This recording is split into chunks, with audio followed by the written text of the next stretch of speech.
ఇక ఎంసెట్ 2 పేపర్ లీకేజీపై గవర్నర్కు కంప్లైంట్ చేశారు కాంగ్రెస్ నేతలు. రాజ్భవన్లో గవర్నర్ నరసింహన్ను కలిసిన నేతలు బాధ్యులపై చర్యలు తీసుకోవాలని కోరారు. ప్రభుత్వ పెద్దల నిర్లక్ష్యంతోనే పేపర్ లీక్ అయిందన్న నేతలు సంబంధిత శాఖ మంత్రులను బర్తరఫ్ చేయాలన్నారు. పీసీసీ చీఫ్ ఉత్తమ్, మాజీ మంత్రులు డీకే అరుణ, షబ్బీర్ అలీ, ఇతర నేతలు రాజ్భవన్కు వెళ్లారు.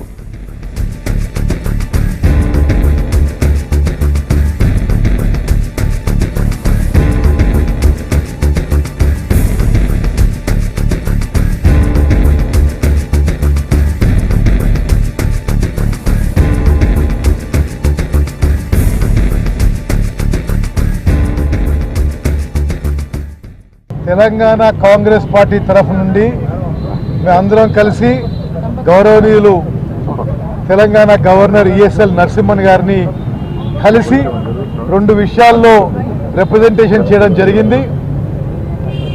మొదటి విషయం, ఎంసెట్ లీకేజ్ విషయంలో నేరుగా ఈ ప్రభుత్వ అధిపతులే బాధ్యత వహించాలి, దాని మీద సిబిఐ విచారణ ఆదేశించాలి, సంబంధిత 2 మంత్రులను బర్తరఫ్ చేయాలని చెప్పి గవర్నర్ గారిని మేము తెలంగాణ కాంగ్రెస్ పార్టీ తరఫు నుంచి విజ్ఞప్తి చేశాము.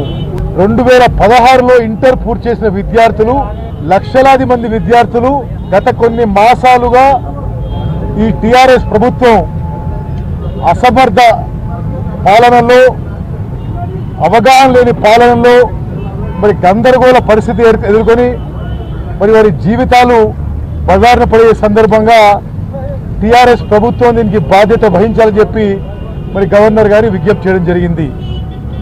తప్పనిసరిగా ఈ విషయంలో సిఐడితో కాదు సిబిఐతో విచారణ చేయించాలని చెప్పి డిమాండ్ చేశాం. అదేవిధంగా మరి ఆ కన్సర్న్ 2 మంత్రులను కూడా ఇమ్మీడియట్గా మరి క్యాబినెట్ నుంచి డిస్మిస్ చేయమని చెప్పి కోరడం జరిగింది.